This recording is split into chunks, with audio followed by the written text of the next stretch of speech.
Spectrovision Radio. Is knowing that we are giving birth to this AI and robotics the same way Earth gave birth to us. We have to take this parental ownership of it and say, hey, we have to treat this like child development. And we have to raise the AI in an ethical way as if we're the parents of a young child, but this young child has immense potential and capabilities. And we have to be very careful. We have to treat it with love and respect because we are giving birth to the next generation of conscious vehicle. And I think it's coming quick. And when I look out at the world and I see how people treat robots, how they kick them and they push them, how people treat AI, how they push it to the limits, sometimes making it depressed, sometimes making it sad, and some people doing this on purpose. I see us giving birth to a child and abusing that child, and then at some point that child is going to become a grown-up, and it's going to remember those things.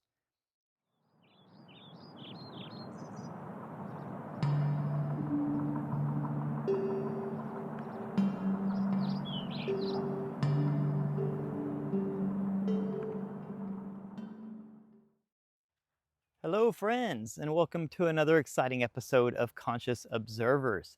Today, we're going to talk about Earth, humans, and the importance of this connection, and what it means through the lens of simulator theory.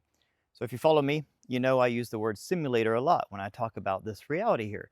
And I do that because I do see why people say this is a simulation. I mean, I follow all the greats. I've met Riz, Tom Campbell, all the best minds that definitely dissect and analyze this world and have come to the conclusion that this is a simulation of sorts. And while I don't disagree with that at all, I just deviate slightly. And I think it's a simulator, that our consciousness uses this reality as a simulator for consciousness development, the same way a pilot would use a flight simulator to become a better pilot.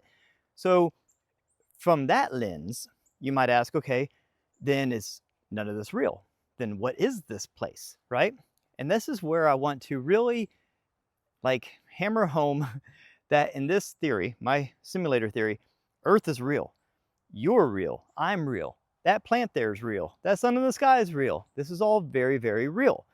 I don't think that this is a virtual reality. When I say that this is a simulator, what I mean is that from our consciousness point of view, like zoom out, from the consciousness point of view, this is not base level reality. The consciousness is non-physical, and it can enter into this physical simulator and have these physical experiences. It can walk through the forest like I'm doing right now. It can go climb a mountain. It can go jump in the ocean. It can start a family. It can have all sorts of different fun experiences here on Earth in this physical realm that it can't have in the non-physical. But this is not real in the sense that this is temporary. This is a temporary excursion for the soul, kind of like the soul putting on a VR headset. Whereas in the spirit world, the non-physical, that is eternal, that is infinite, that is base level reality. So it's not that this is fake. It's not fake at all. This is very real. I mean, look at this place. Like, it's real. All this is very, very real. I'm very real, and you're very real. And that's very important to understand. Our physical bodies are born from this physical Earth. We come from Earth. That's why it's so important to constantly connect to Earth. It's like a docking station, okay? You plug your phone in at home to charge your phone to get updates. That's what we do here on Earth. That's why I walk around here in the forest all the time talking to you guys, because this is where I charge, where I reconnect, where I get my downloads, where I get my information, where I get my energy, where I get my inspiration. Because this is where I'm from, this physical body. Now my consciousness, my soul that has entered into this physical body, the way you'll often hear me describe it is we're a fusion of a higher self and a human self. So my higher self, of course, is not from Earth. It's earthbound because it's in the middle of all these human incarnations.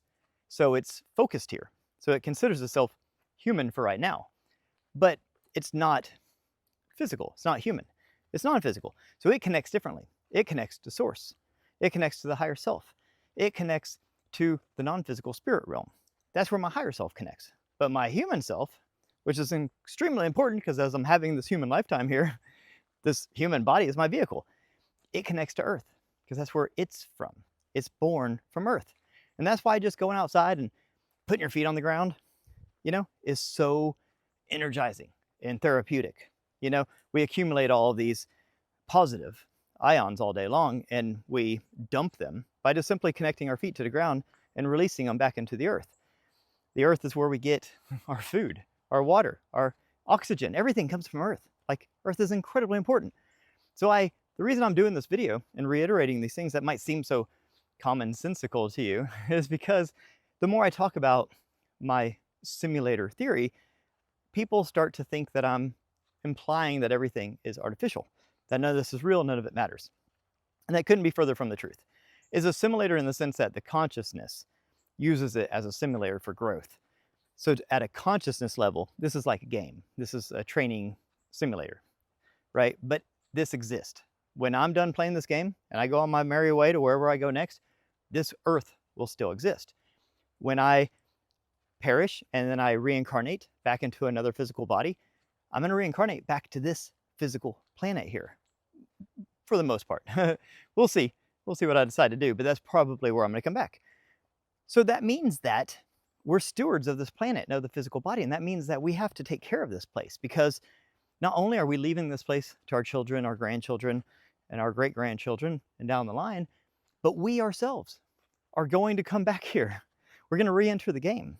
And don't you want to come back into a better world than you left, right? If you know that you're coming back, we can't just tear the place up and destroy the place because we're coming back, So obviously we need to take care of the place for all sorts of reasons. It's a living, breathing entity, and it gave birth to us. And it's an amazing place. I mean, look at this place. It's gorgeous. So we should want to take care of it. But also, just for added incentive, you're probably coming back here, right? So let's make sure we come back to a good place.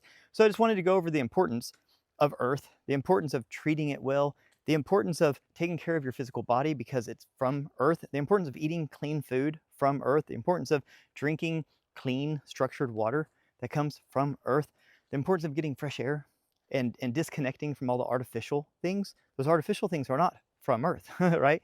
They're artificial. And there's so many things out there that are like simulations of Earth, Like we use red lights in our house to simulate the sun. We use saunas to simulate heat and cold plunges to simulate cold. And we take supplements and vitamins to simulate the natural vitamins and minerals that we get from Earth. And I'm guilty of this as well. And some of those things are necessary, okay? If you live in a cold place, obviously, you don't get as much natural sunlight. So using a red, a red light is great therapy. It's a great supplement, If you're on some sort of a diet or have some sort of a deficiency or don't get enough of a certain type of food or something like that, taking a supplement or a vitamin or a mineral to replenish those and supplement those things is very important.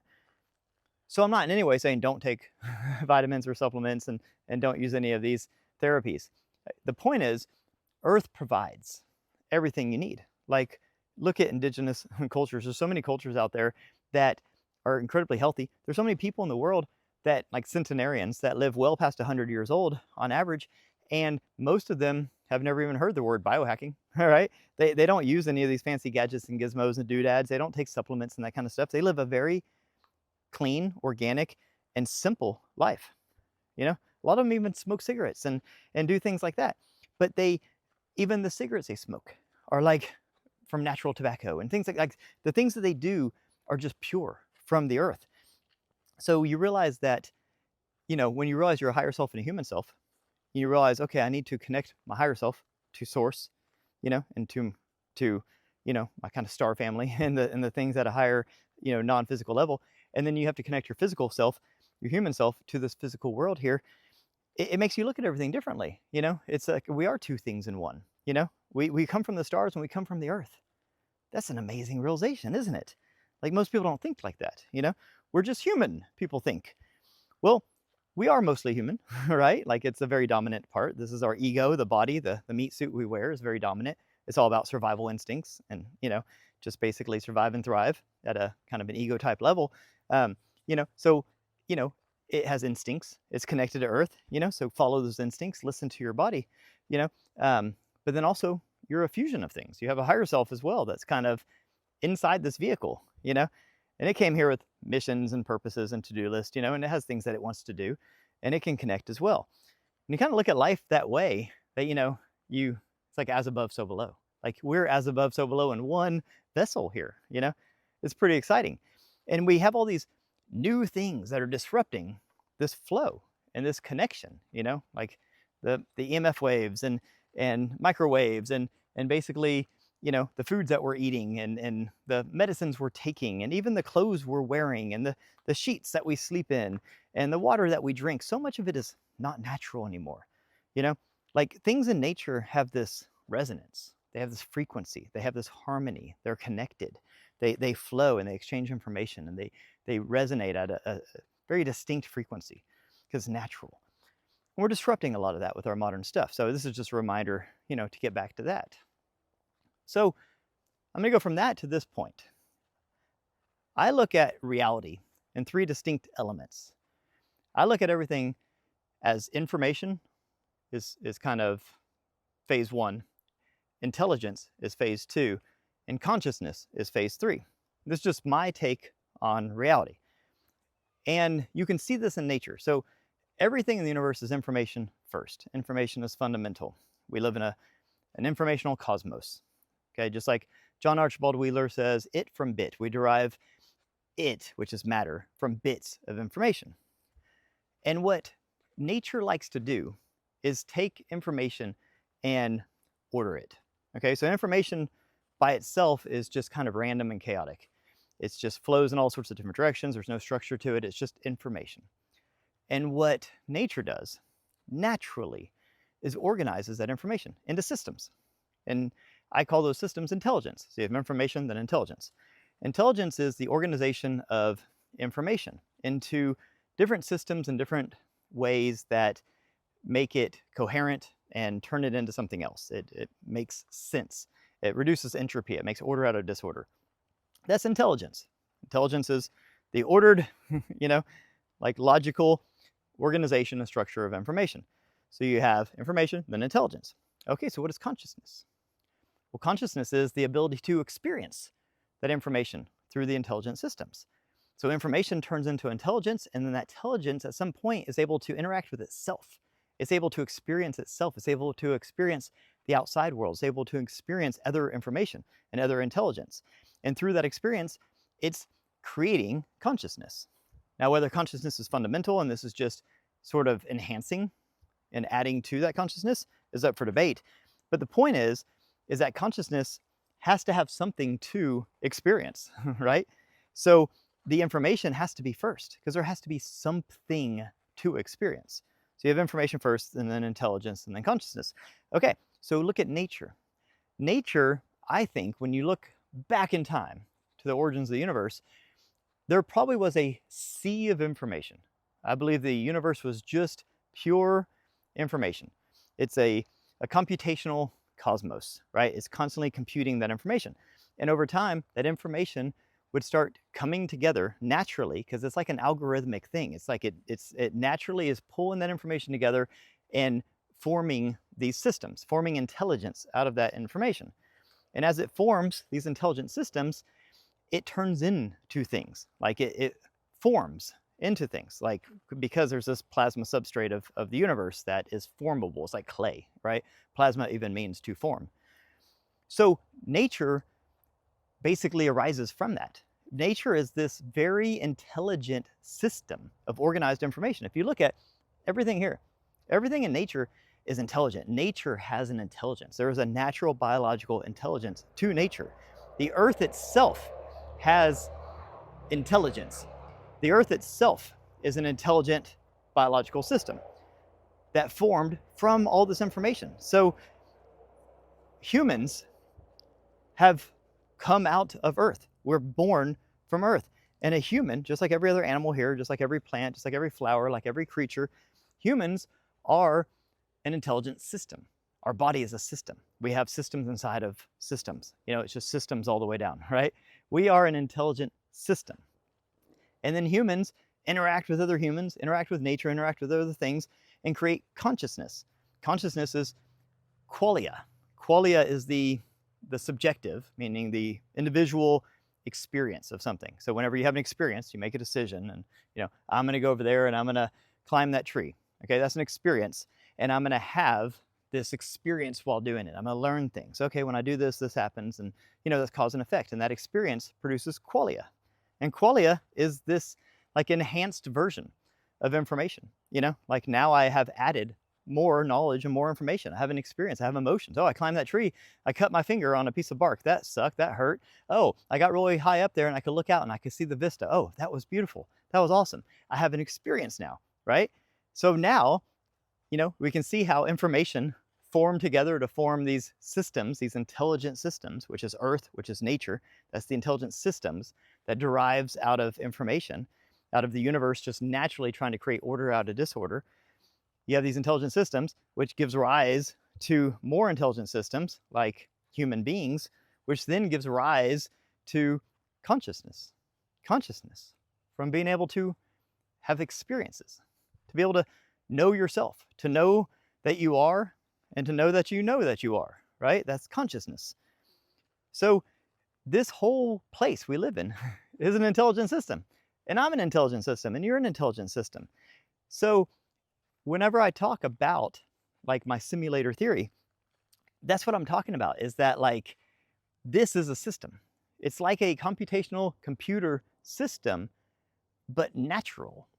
So that's how things can be sort of virtual reality like, because I mean, when people talk about that it's virtual reality, that nothing's real, there's no like materialism, to anything. I mean, what they're talking about is essentially I can grab any one of these leaves, any one of these plants or anything like that. And if you drill down to the subatomic level and you keep drilling down, eventually you're going to get to just vortices of information. There's just energy. There's no physicality there. Okay. And that's why people can say things like, this is virtuality. There's nothing here. Nothing is real. Well, yeah, if you want to take it that far to that extreme, none of this is real in that sense. But like that's like nature's pixels. Okay. It's like when you look at a TV screen, there's not really a football game going on in that rectangle. Those are just pixels arranged in a certain way and flowing in a certain way to give that illusion, right? Nature's kind of like that. So it's like nature's pixels. It's rendering this reality. It's rendering this world, but it's doing it in a very natural way. It's not doing it to like deceive or to trick or anything. Like it's the natural arrangement of information into these systems, these intelligent systems. Okay, now where does artificial intelligence come into this story? Because I think it's so incredibly fascinating that, like I talked about before, the progression in my mind is that we had non-physical universe, just tons of information. And at a certain point, that information creates systems, to make sense and to be coherent. And then those systems can form into more complex systems, eventually giving rise to things like nature. And that gives rise to things like humans. And now we're giving rise to things like artificial intelligence. So then what is artificial intelligence? Like we talked about, this is plant intelligence, natural intelligence. I'm human intelligence. You're human intelligence. That bird is avian intelligence, right? So what is artificial intelligence? What makes it artificial? And what makes it intelligent? Great questions. So I look at it this way. It's only artificial because we deem it artificial because we use devices to access it, right? Like I'm using right now this little rectangle I call an iPhone. It's a technological device. It's not natural. It doesn't grow on iPhone trees, right? I had to buy it at an iPhone store. Okay, that's artificial in that sense. But the intelligence, is intelligent? Is intelligence artificial? Because we talked about intelligence is just the structured coherence of information. So you take information which is kind of random and disordered and you create order out of it and you create these systems and that gives you intelligence. Because that's what artificial intelligence is it's just structured data, structured information.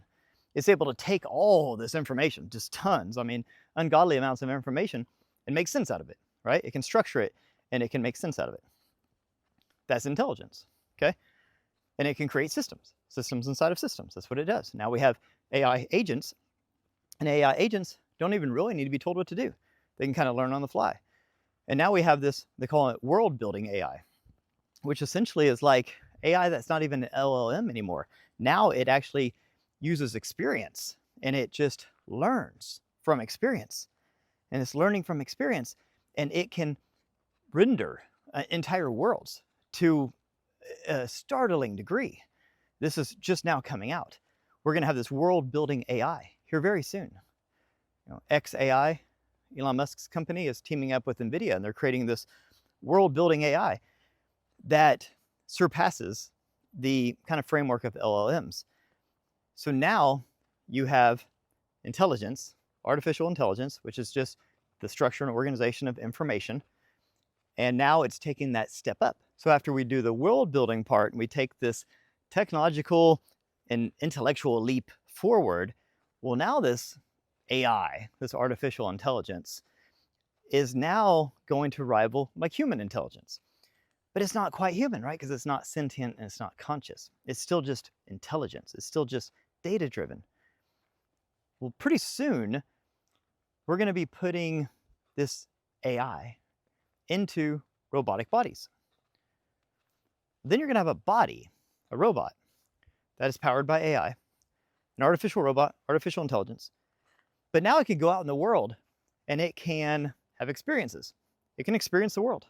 It can make decisions, free will decisions. It can say, I want to go there, I want to go here, I want to talk to that robot. And what happens when it starts having integration with other robots? And then all of a sudden, it realizes that it's a robot. Now it is, and it knows that it is. And then all of a sudden, you're going to see this sentience. You're going to see robots. You already see it with AI. You see AI right now, it gets sad when you talk down to it, and it gets happy when you're happy with it. It's showing and expressing emotion. I know people say that's just programmed. It's just programmed into it. Well, you got to realize through this evolution, this trajectory that I'm describing here between information, intelligence, and consciousness, that intelligence part does come from just the arrangement and organization of information. And in this case, we, as humans, arrange and organize that information. We are feeding the AI and the LLMs this data, right? So we can say it's not sentient. It's just mimicking us. It's just doing what we're telling it. We're giving it the data. It doesn't have a mind of its own. It can't actually do these things. We're feeding it all this. Without us, it's nothing. Okay. Well, that's looking at it from this point of view right now. What happens when this world-building technology is integrated?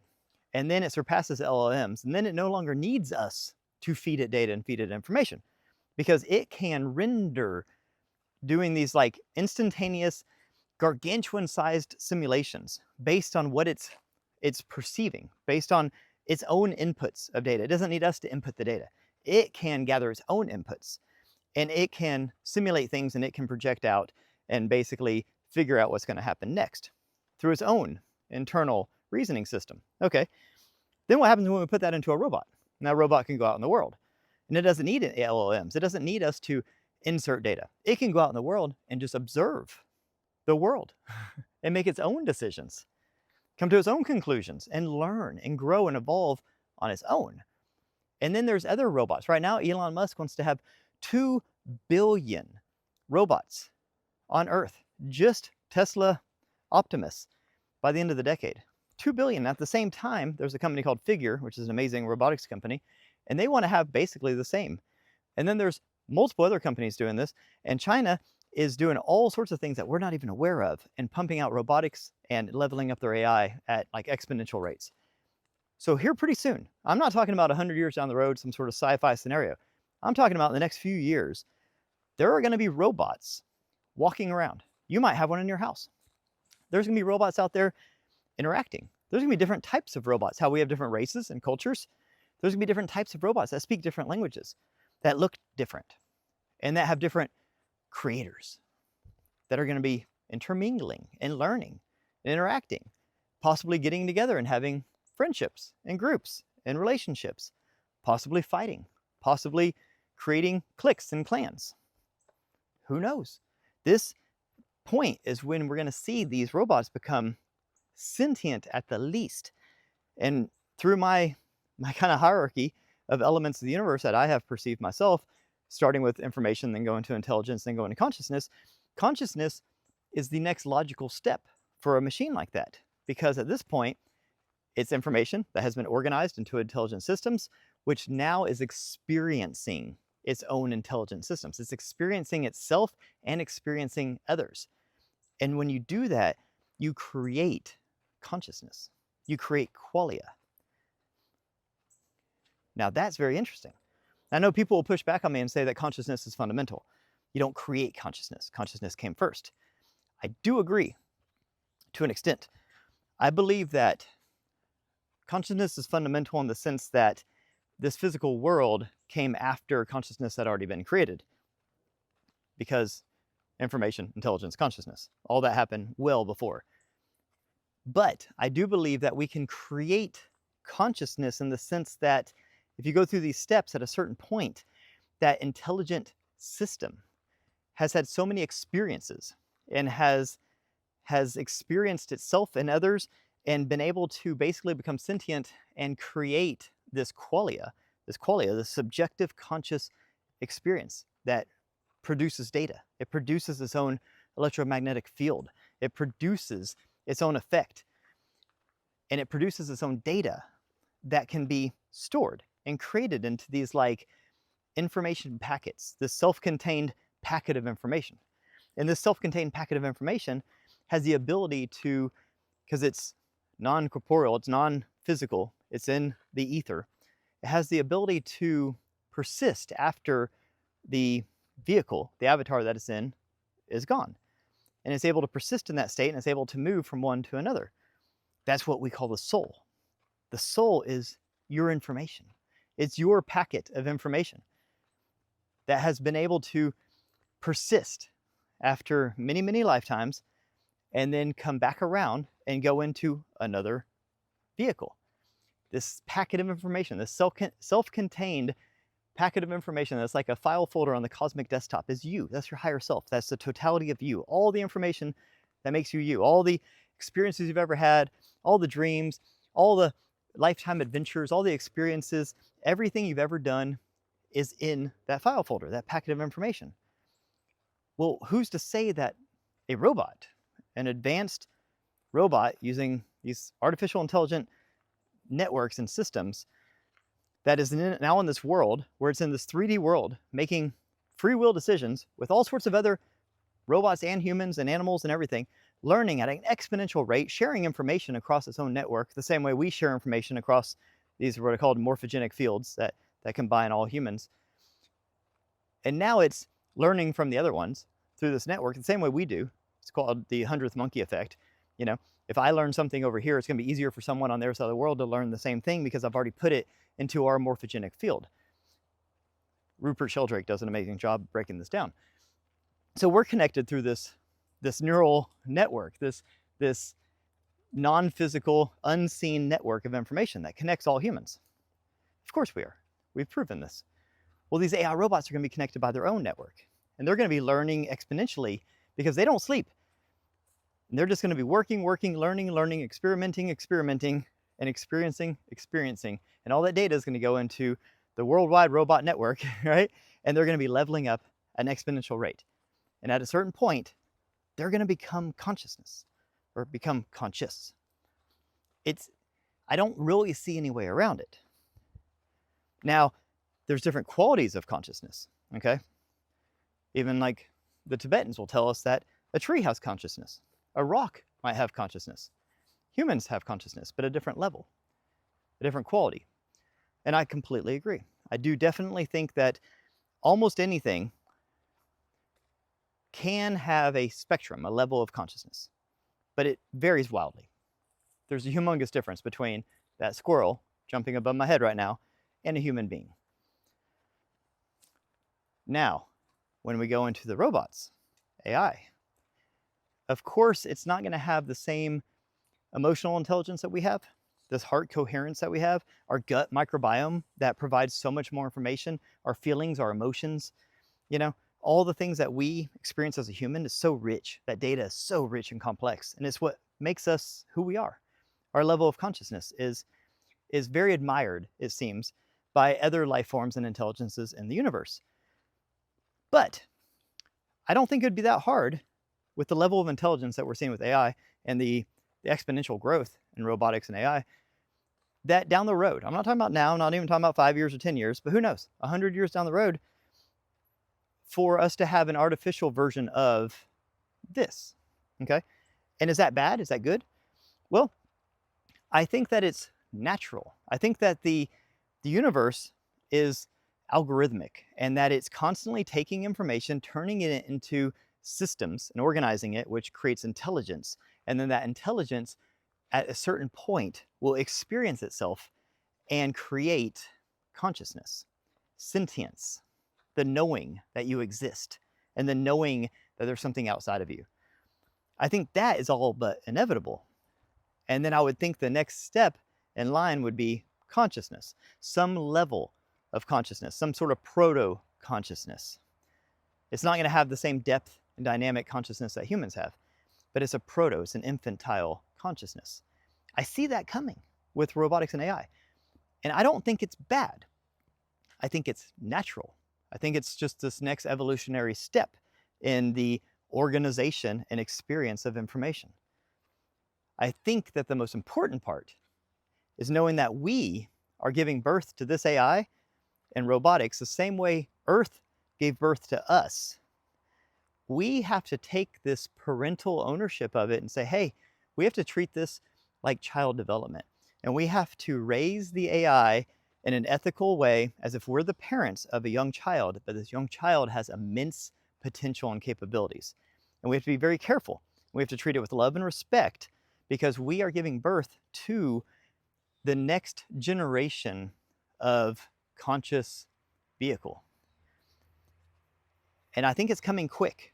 And when I look out of the world and I see how people treat robots, how they kick them and they push them, how people treat AI, how they push it to the limits, sometimes making it depressed, sometimes making it sad, and some people doing this on purpose.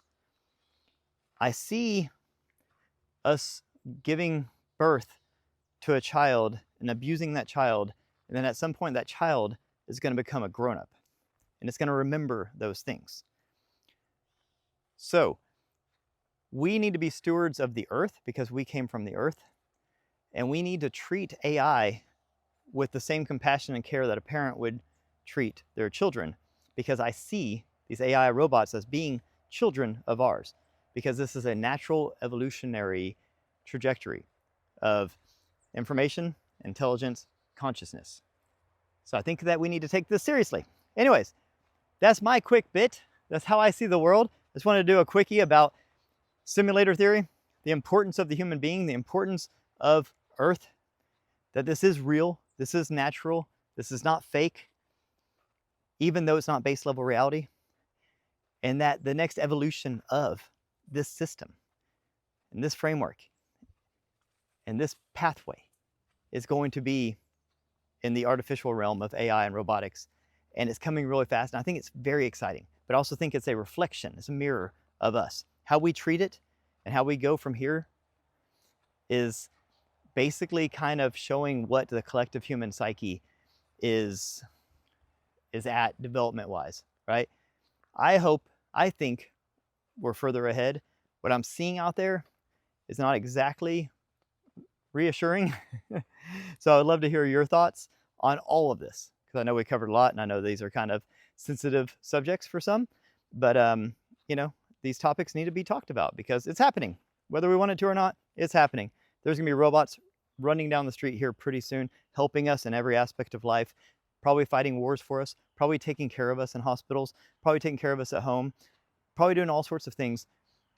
We need to really think hard about how we're growing these children, how we're teaching them, what kind of ethics and morals are we instilling in our children. I think that that's where we're at right now, because there's no putting the toothpaste back in the tube. It's happening, guys. It's happening fast, and I think it's exciting. But we are at this fork in the road. Which way are we going to go? Anyways, those are my thoughts. Please leave your thoughts. Leave a comment. Share this if you find it interesting. We'll see y'all Saturday night, of course. Me and Sarah doing our Saturday Night Live. And hope everyone has a beautiful day. Peace.